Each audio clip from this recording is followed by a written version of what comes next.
नमस्कार, 20 मिनट 20 खबर में आपका स्वागत है। आपके साथ मैं हूं स्वप्निल। अगले 20 मिनट में आपको 20 अहम खबरों से रूबरू कराएंगे। तो शुरू करते हैं 20 मिनट में 20 खबरों का सिलसिला।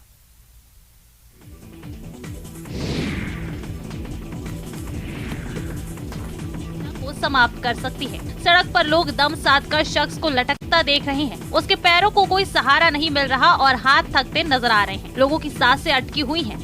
पब्लिक इसकी सलामती की दुआ मांग रही है। तभी लगातार संघर्ष कर रहे शख्स का एक हाथ छूट जाता है। एक हाथ से कोई कैसे और आखिर कब तक अपने शरीर को बचाए रख सकता है, इसलिए शख्स का नीचे गिरकर मरना तय था। लेकिन तभी एक चमत्कार होता है। शख्स सड़क पर खड़ी गाड़ी की छत पर सकुशल लैंड हो जाता है। पुलिस वाले तुरंत उसे अपनी गिरफ्त में ले लेते हैं और कार के गाल में समाने से शख्स बच जाता है। सोशल मीडिया पर वायरल हो रही ये तस्वीरें तेलंगाना के सिद्दीपेट की हैं। अब हाई वोल्टेज ड्रामा कर रहे शख्स को जान लीजिए। शख्स शराब के नशे में थे और आत्महत्या पर आमादा थे।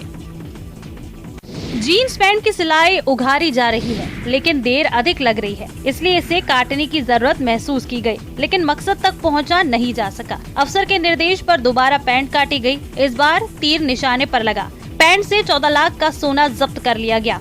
तस्वीरें केरल के कोच्चि एयरपोर्ट की हैं। कस्टम विभाग के अधिकारियों ने एक शख्स से 14 लाख रुपए का सोना बरामद किया है। फिलहाल सोना जब्त कर आरोपी के खिलाफ जांच शुरू कर दी गई है। मिली जानकारी के मुताबिक कस्टम विभाग के अधिकारियों के मुताबिक एक शख्स कोच्चि एयरपोर्ट पहुंचा था। उसने कमर के पास सोने का पेस्ट छिपा कर रखा था।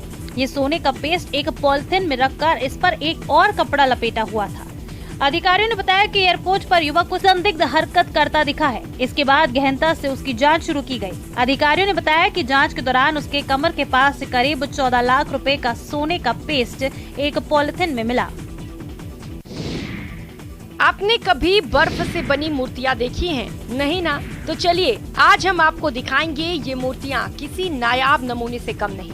इन तस्वीरों को देखिए, खूबसूरती की मिसाल है ना ये तस्वीरें। क्या नक्काशी है। ये गणेश की प्रतिमा बर्फ से बनी है। ये कश्मीर घाटी का नाव याद है? क्या नायाब तरीके से इसे तराशा गया है। यकीन करना मुश्किल है ना कि ये बर्फ से बनी है। इसे स्नो स्कल्पचर कहते हैं। इसे बनाया है कश्मीर के रहने वाले जहूर और उनकी टीम ने।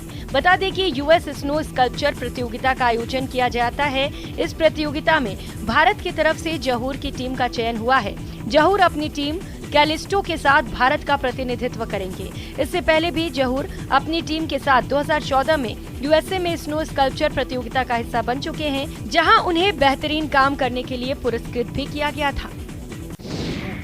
राजमाता जिजाऊ के जन्मदिन का ये वो उत्सव है जिसे देखने के लिए बुल्ढाना के बाशिंदे तरस गए थे। राजमाता जिजाऊ यानी जीजाबाई छत्रपति शिवाजी महाराज को गढ़ने वाली उनकी शिक्षिका उनकी माता थी। उनका जन्म 12 जनवरी 1598 को जिजाऊ महल सिंदखेड़ा राजा क्षेत्र में हुआ था। उन्होंने अपने पुत्र शिवाजी महाराज को एक महान शासक और योद्धा बनाने और मराठा साम्राज्य को स्थापित करने में अहम योगदान दिया था। महाराष्ट्र के बुल्ढाना जिले के सिंदखेड़ राजा के यहाँ राजमाता जिजाऊ का 425वां जन्मोत्सव भारी उत्साह के साथ मनाया गया। कोरोना काल के 2 साल के बाद प्रतिबंधों को हटाने के बाद पहली बार ये उत्सव मनाया गया। राजमाता जिजाऊ के जन्मदिन के मौके पर उनके अभिवादन के लिए सिंदखेड़ राजा में बनी उनकी प्रतिमा के पास सुप्रिया सुले पहुँची थी।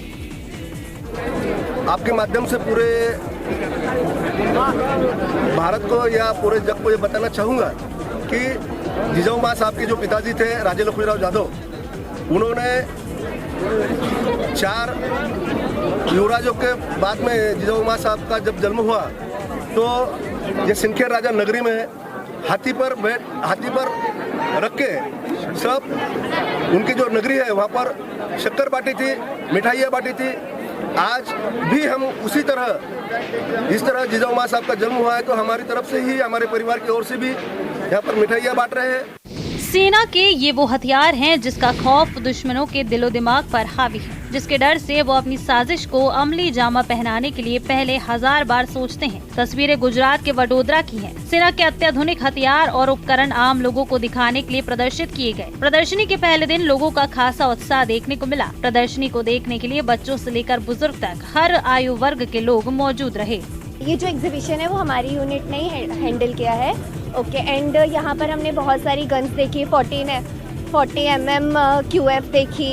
देन हम लोगों ने रेडार देखा जो पूरा कैच करता है। 40 mm QF है जो 300 राउंड्स पर मिनट फायर करती है। एंड देन सर वहाँ पर जो गन है उसका है कि वो अराउंड 400 किलोमीटर चल सकती है, वो पानी में भी स्विम कर सकती है। लड्डू गोपाल के लिए एक से बढ़कर एक पोशाक, कारीगरी का बेहतरीन नमूना। मथुरा के जेल में भगवान श्री कृष्ण के बाल रूप लड्डू गोपाल की पोशाक का निर्माण किया जा रहा है। मथुरा में ही कंस के कारागृह में भगवान श्री कृष्ण माता देवकी की संतान के रूप में जन्म लिए थे। अब एक बार फिर मथुरा जेल यहाँ पर बनने वाले लड्डू गोपाल की पोशाक को लेकर चर्चा में है। इसमें सबसे अहम बात ये है कि इन पोशाकों को मुस्लिम कारीगरों ने डिजाइन और तैयार किया है।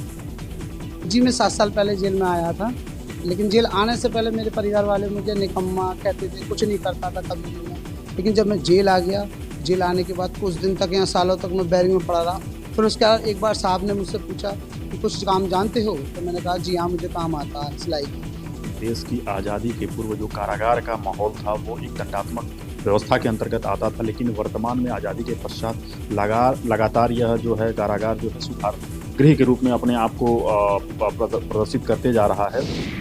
जम्मू कश्मीर में कड़ाके की ठंड जारी है। कश्मीर के कई इलाकों में भारी बर्फबारी हो रही है। जम्मू संभाग में शुक्रवार सुबह से ही भारी बारिश जारी है। पर्यटन स्थल पटनी टॉप, नत्था टॉप, गुलमर्ग, श्रीनगर, पहलगाम में हिमपात हुआ है। बारिश के कारण जम्मू श्रीनगर हाईवे पर कई जगह भूस्खलन हुआ।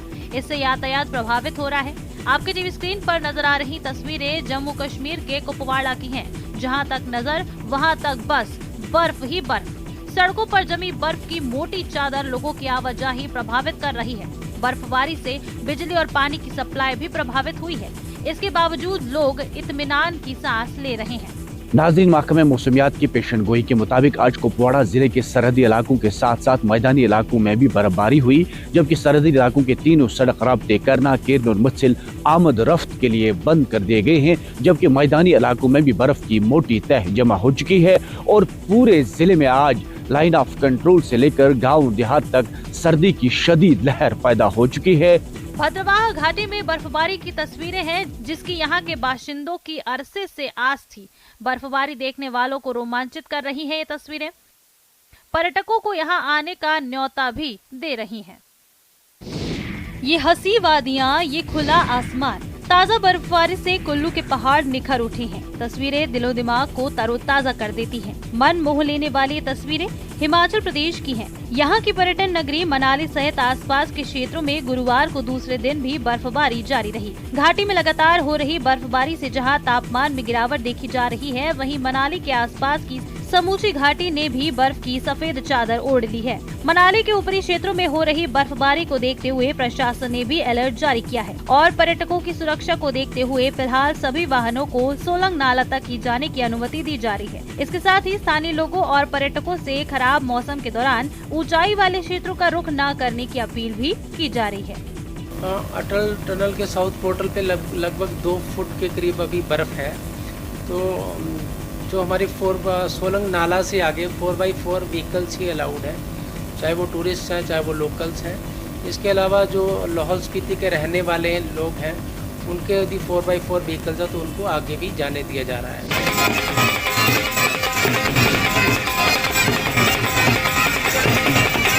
बीकानेर में शुक्रवार से अंतर्राष्ट्रीय ऊंट उत्सव का रंगारंग आगाज हो गया। संभागीय आयुक्त नीरज के पवन और जिला कलेक्टर बीपी कलाल ने कार्निवल की शुरुआत की। इस कार्निवल में ऊंटों के साथ विंटेज कार, बीएसएफ का ऊंट दस्ता, कलाकारों की प्रस्तुतियां आकर्षण का केंद्र रहीं। इस बार ऊंट उत्सव को भव्य बनाने के लिए जिला प्रशासन और पर्यटन विभाग की ओर से कई नए कार्यक्रमों को जोड़ा गया है। कैमल फेस्टिवल के लिए बड़ी संख्या में विदेशी सैलानी यहां पर पहुंचे हैं। 10 साल बाद एक बार फिर ऊंट उत्सव धौरों पर लौटा है। 1 दशक से इसका आयोजन स्टेडियम में सिमट गया था।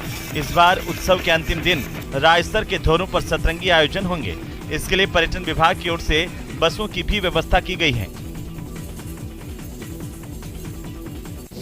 जोशीमठ जैसी आफत नैनीताल पर भी मंडरा रही है। हजारों की आबादी खतरे में है। नैनीताल का पाव कहीं जाने वाला बलिया नाला रोज टूट रहा है। कटाव से पूरे क्षेत्र में खतरा है तो मकानों का धाराशायी होना भी तय माना जा रहा है। सैकड़ों मकान और हजारों लोग संकट के मुहाने पर खड़े हैं। डर के साए में जी रहे इलाके के लोग अब सरकार पर सवाल उठा रहे हैं कि आखिर कब जनता को राहत मिलेगी। दरअसल बलिया नाले की इसी पहाड़ी पर नैनीताल का अस्तित्व टिका है। बलिया नाला क्षेत्र की चट्टानें काफी नाजुक हैं। इस पहाड़ी पर जगह जगह दरारें भी पड़ी हुई हैं। इस जगह पर अक्सर बरसात के दौरान ही भूस्खलन की समस्या भी देखने को मिलती है। मुख्यमंत्री द्वारा बलिया नाला के लिए 200 करोड़ रुपया मुक्त कर दिया कह रहे हैं, लेकिन जो अभी तक टेंडर नहीं किया गया है। और यहाँ तक कि भाजपा कार्यकर्ताओं ने नैनीताल के और यहाँ तक कि विधायक जी ने देहरादून से आके यहाँ मिठाइयाँ बांटी हैं कि सरकार द्वारा 200 करोड़ रुपया मुक्त कर दिया है, लेकिन अभी तक कोई टेंडर नहीं किया गया है। हमारा सरकार से अनुरोध है कि जल्द से जल्द इस राशि को मुक्त किया जाए ताकि नैनीताल को बचाया जा सके। युवाओं के प्रेरणा स्रोत स्वामी विवेकानंद की जीवन यात्रा में माउंट आबू का पड़ाव भी अहम माना जाता है। नक्की झील के दक्षिणी तट स्थित टॉक रोड की ओर जाने वाले मार्ग की सीढ़ियों के मध्य बनी चंपा गुफा में उन्होंने करीब 4 महीने तक साधना की थी। माउंट से लौटने के बाद वो शिकागो के धर्म सम्मेलन में शरीक हुए थे। नक्की झील के निकट बनी गुफा स्वामी के सफर की आज भी साक्षी है, लेकिन अफसोस देख रेख न होने की वजह से गुफा आज अपनी उपेक्षा पर आंसू बहाने के लिए मजबूर है। हमें ध्यान में आता है स्वामी विवेकानंद जी स्वयं भी आबू में यहाँ चंपा गुफा पर आकर के और कुछ समय उन्होंने व्यतीत किया, तपस्या की और अपना यहाँ पर कुछ समय गुजारा। और उस गुफा में जिसमें वो रहे वो एक टूरिस्ट डेस्टिनेशन होनी चाहिए, लेकिन आज वो रखरखाव के अभाव में एकदम दुर्व्यवस्था में पड़ी हुई है। गौरतलब है कि 1891 में जब स्वामी विवेकानंद राजस्थान भ्रमण पर आए थे तो पांदीकुई से ट्रेन में सवार होकर अजमेर, ब्यावर, किशनगढ़ होते हुए माउंट आबू पहुंचे थे। ध्यान और साधना के लिए उन्हें माउंट आबू की वादियां इतनी रास आईं कि वो 4 महीने तक चंपा गुफा में साधना में लीन रहे। पन्ना की जमीन ऐसे ही रत्न गर्भी धरा नहीं कही जाती। यहाँ कब किसकी किस्मत चमक जाए कहा नहीं जा सकता। पिछले 1 साल में इस भूमि पर 10 लोगों को हीरे यूं ही पड़े मिले। यहाँ एक बार फिर एक युवक की किस्मत चमक उठी है। पुराने हीरे के खदान से युवक को एक चमचमाता हुआ पत्थर ऐसे ही पड़ा मिला। जब वो उसे लेकर हीरा कार्यालय पहुँचा तो सभी की आंखें चौंधिया गईं। चमचमाता हुआ पत्थर हीरा निकला। युवक ने हीरे को कार्यालय में जमा करा दिया है।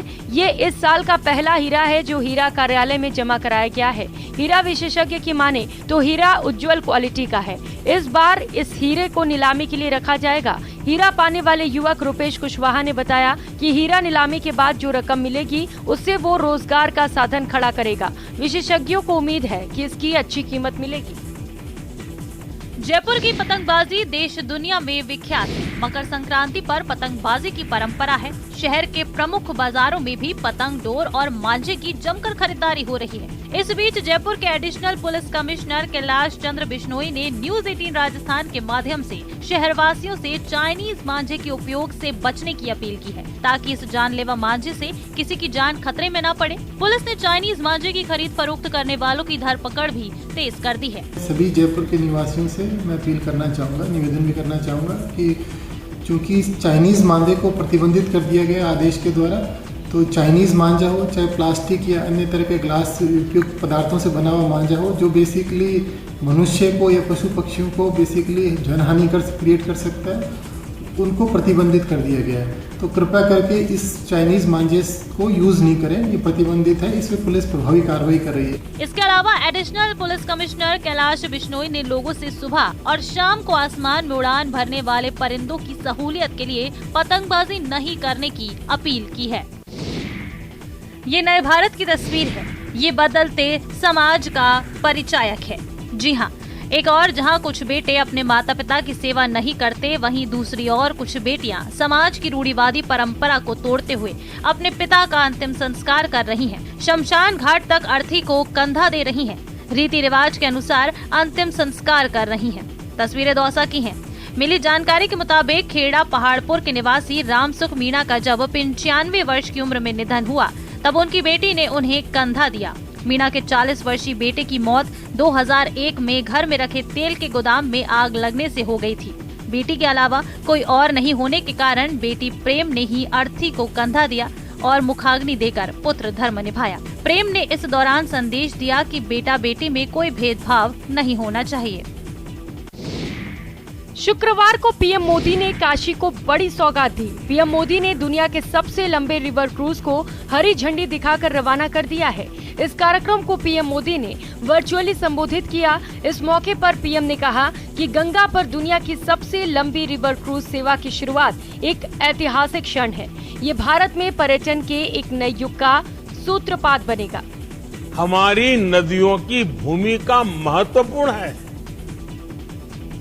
ऐसे समय में हम सभी नदी जलमार्गों के विकास से जुड़े इतने बड़े उत्सव के साक्षी बन रहे हैं।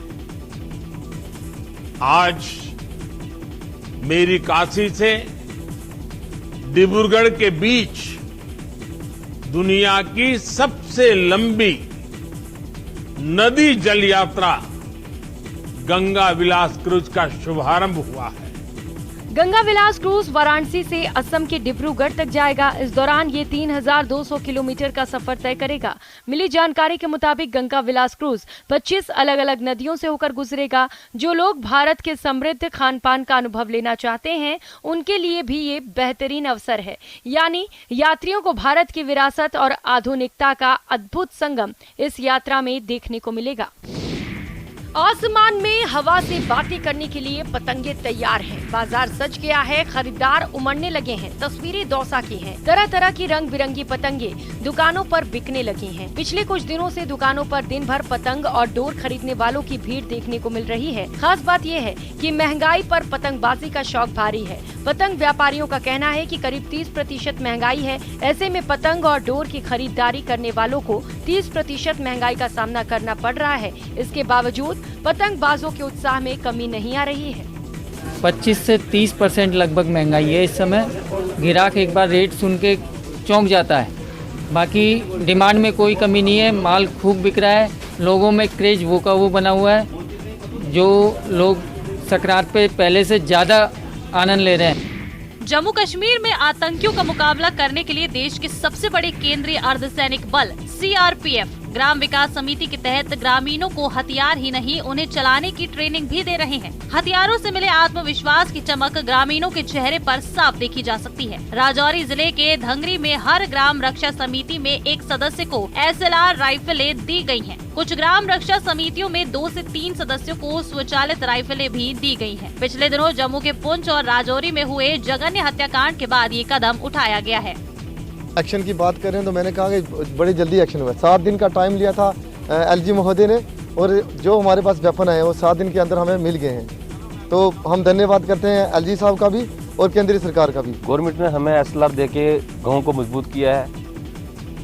यहाँ हमारी जो एक्स सर्विसमैन की स्ट्रेंथ है वो अप्रॉक्स 173 के आसपास इस पंचायत में है। तो गवर्नमेंट ने SLR दी है। हमारा हर सैनिक जो भूतपूर्व सैनिक है वो इस चीज़ के साथ लड़ने के लिए तैयार है, और किसी भी चीज़ का मुंह तोड़ जवाब देने के लिए हम 24 आवर्स तैयार हैं। एक से एक क्राफ्ट कारीगरी ऐसी कि पलकें नहीं झुकती, मन बस मुग्ध हो जाता है और जुबान इसे बनाने वाले कारीगरों की तारीफ करते नहीं थकती। तस्वीरें श्रीनगर में आयोजित हो रहे क्राफ्ट सफारी की हैं। तो यहाँ पे म्यूजियम आया हुआ है, या जो झेलम के किनारे वॉशिंग होती है।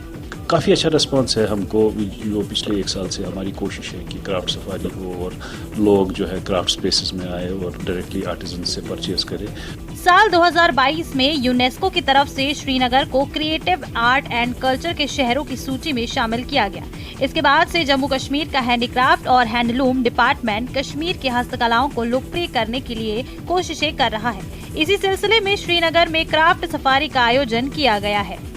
मैं बहुत इंक्लाइन थी इन क्राफ्ट्स वगैरह की तरफ, तो इसी वजह से मैंने सोशल मीडिया पे इनका देखा कि इनिशिएटिव उन लोगों ने लिया है, तो मैं आ गई। और लास्ट वीक क्राफ्ट सफारी मैंने अटेंड की थी। ये काम अब उरूज पे आ रहा है क्योंकि बढ़ रहा है कि मतलब सारे लोग इस पे अब वर्क कर रहे हैं।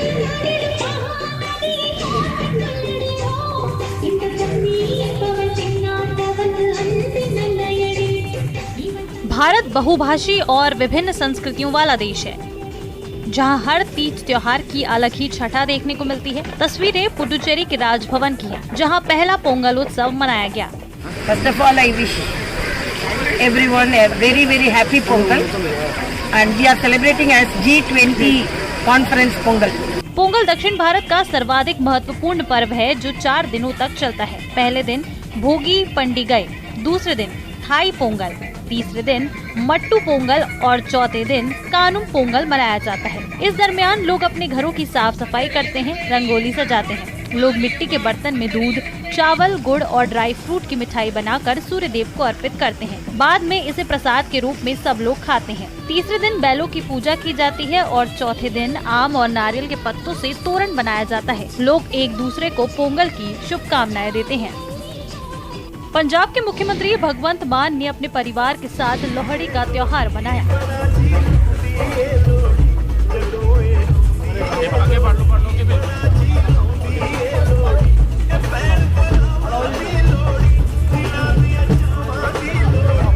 इस मौके पर उनकी पत्नी गुरप्रीत कौर और दूसरे पारिवारिक सदस्यों के साथ साथ दूसरे लोग भी मौजूद थे। इस मौके पर सीएम मान ने सभी पंजाबियों को लोहड़ी की मुबारकबाद देते हुए कहा कि वो अरदास करते हैं कि लोहड़ी का त्योहार लोगों के लिए खुशहाली और तरक्की लेकर आए।